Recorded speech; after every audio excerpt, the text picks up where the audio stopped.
नमस्कार मित्रों। आज हम चर्चा करेंगे यज्ञों की, हवन की।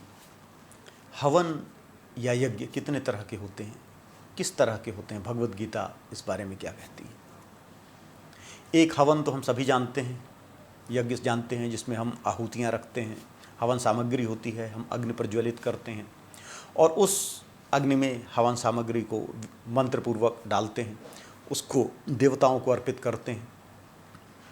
वह अग्नि वातावरण को शुद्ध करती है, वह धुआं वातावरण को शुद्ध करता है, हमारे मन को निर्मल करता है। और ऐसा माना जाता है कि उसमें जो हवि डाली जाती है वह हवि देवताओं तक पहुंचती है और देवता प्रसन्न होकर अच्छी वर्षा करते हैं, सुख संपत्ति देते हैं। यह वैज्ञानिक दृष्टिकोण से देखें तो ऐसे किए जाने वाले यज्ञ और हवन पर्यावरण को संतुलित करते हैं, प्रदूषण हटाते हैं, फलस्वरूप प्रकृति नियमित होती है, हमें सुख मिलता है, हम स्वस्थ होते हैं। इन भौतिक यज्ञों के अलावा कई मानसिक यज्ञ भी हैं। एक यज्ञ होता है जिसे हमें अपने अंदर ही करना होता है। हमारी इंद्रियां हैं जो बाहर विषयों तक जाती हैं।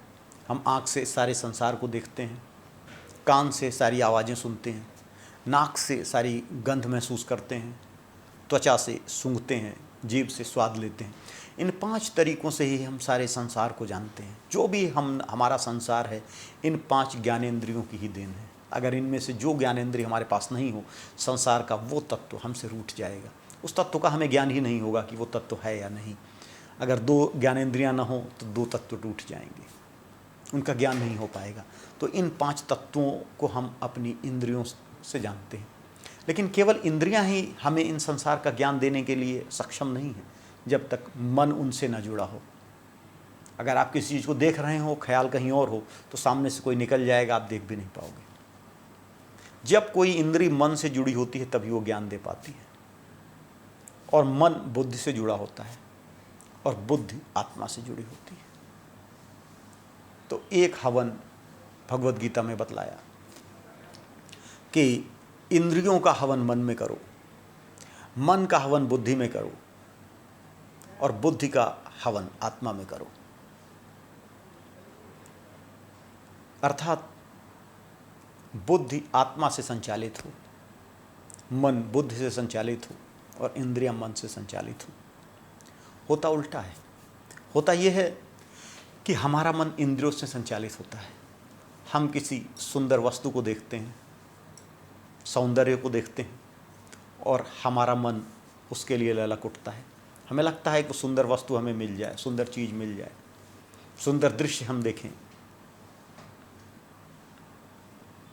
कोई सुंदर खुशबू आती है तो हम उसे ले लेना चाहते हैं, कोई बदबू है तो हम उससे दूर भागते हैं। इसी तरह सुंदर स्पर्श हमारी त्वचा चाहती है, हम सुंदर स्पर्श चाहते हैं। अच्छी चीज़ें, अच्छा भोजन हम चाहते हैं, अच्छे स्वाद हमारी जीभ चाहती है और हमारा मन उसको पाने में लग जाता है। हमारा बारिश हो रही हो, पकोड़े खाने का मन हो तो हम लग जाते हैं।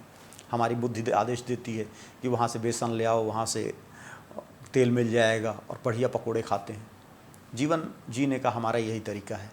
कोई सुंदर वस्तु दिख गई, हम उसके पीछे दौड़े। कुछ सुंदर चित्र दिख गए, सुंदर भोजन दिख गया जो हमारी इंद्रियों के लिए रुचिकर है, उसी के पीछे बुद्धि लगी रहती है, मन उसी के पीछे दौड़ता है। इससे हमारी आत्मा के अंदर जाल निर्मित हो जाते हैं। हम एक चक्र में पड़ जाते हैं और दौड़ते रहते हैं। जब हम सुखों के पीछे भागने लगते हैं तो दुख भी अनिवार्यतः आ जाते हैं। सुख और दुख एक ही सिक्के के 2 पहलू हैं। जबकि होना क्या चाहिए? होना ये चाहिए, अगर हमें ऐसे सुखों को प्राप्त करना है जो दुख से विहीन हो, जहाँ दुख हो ही नहीं, ऐसे सुखों को प्राप्त करने के लिए भगवान बुद्ध वन में गए। वो राजमहल में रह सकते थे, एक कमरे में बैठ के ध्यान लगा सकते थे, सब कुछ छोड़कर वन में गए, क्योंकि मन को नियंत्रित करना बड़ा कठिन काम है। भगवान कृष्ण कह रहे हैं कि इंद्रियों का हवन मन में करो, मन का हवन बुद्धि में करो, बुद्धि का हवन अंतरात्मा में करो। अर्थात हमारा गंतव्य है अंतरात्मा। अंतरात्मा की हमें प्राप्ति करनी है, हमें अंतरात्मा तक पहुंचना है। और अंतरात्मा तक पहुंचने का तरीका यही है कि अंतरात्मा से ही बुद्धि कंट्रोल हो, बुद्धि से मन और मन से इंद्रियां कंट्रोल हो। ये तभी होगा जब हम ध्यान की अवस्था में पहुंच जाएंगे, जब हमारी इंद्रियां बाहर की ओर ना देखें, अंदर की ओर देखने लगेंगी, जब हमारी मुलाकात खुद से ही हो जाएगी। ध्यान लगाने के लिए हम बैठें, हम प्रभु का ध्यान करें, कोशिश करें कि हम अपने आप को छोड़ दें। हमारी कोशिश यही होनी चाहिए कि हम कोई भी कोशिश ना करें। जितना हम प्रयत्न करेंगे उतना ही हम ध्यान से दूर होते जाएंगे। यह अवस्था ही ऐसी है कि हमें प्रयत्न शून्यता की स्थिति में पहुंचना है। हमारा हर प्रयत्न हमें ध्यान से दूर ले जाएगा, क्योंकि वह मन को चलायमान कर देगा, जबकि मन को स्थिर करना है। जितना कोशिश करोगे, जितना प्रयत्न करोगे, उतना ही मन इधर उधर भागेगा, और जबकि मन को विचार शून्य करना है। इसलिए सब कुछ छोड़ देना है, अपने आप आंख बंद करके सब कुछ छोड़ देना है। जब कभी ऐसे भाव आएँ, जब कभी ऐसे विचार आएँ, तब हमें एकांत में बैठकर सब कुछ को एज इट इज़ बहने देना है जीवन में। धीरे धीरे इंद्रियां बाहर से अंदर होने लगती हैं। यही इंद्रियों का मन में हवन करने का तरीका है। ये कोई ऐसा हवन नहीं है कि जहाँ आप आग जलाएंगे और कुछ हवन करेंगे या अपनी आंखें हाथ निकाल के अग्नि में डाल देंगे। नहीं, अग्नि मन है इंद्रियों के लिए, और उसके लिए अवस्था ध्यान है। आप किसी पर भी ध्यान कर सकते हो।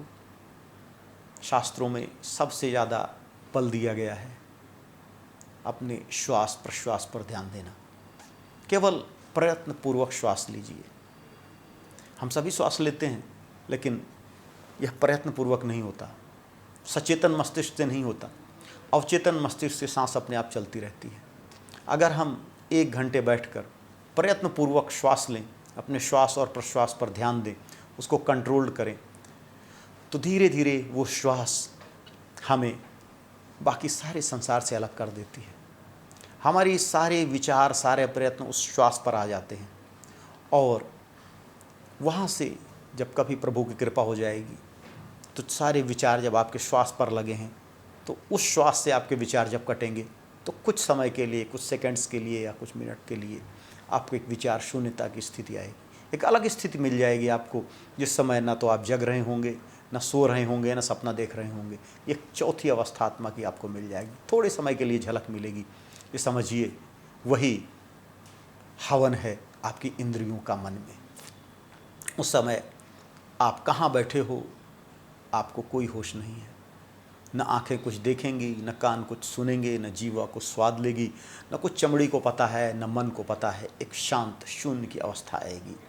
वही आंतरिक हवन है। जीवन का उद्देश्य वही है, और वही हवन ऐसा है जो आपको ब्रह्म तक ले जाएगा। जहाँ पे हवन सामग्री भी ब्रह्म है, हवन भी ब्रह्म कर रहा है, और आज सब कुछ ब्रह्म ही है।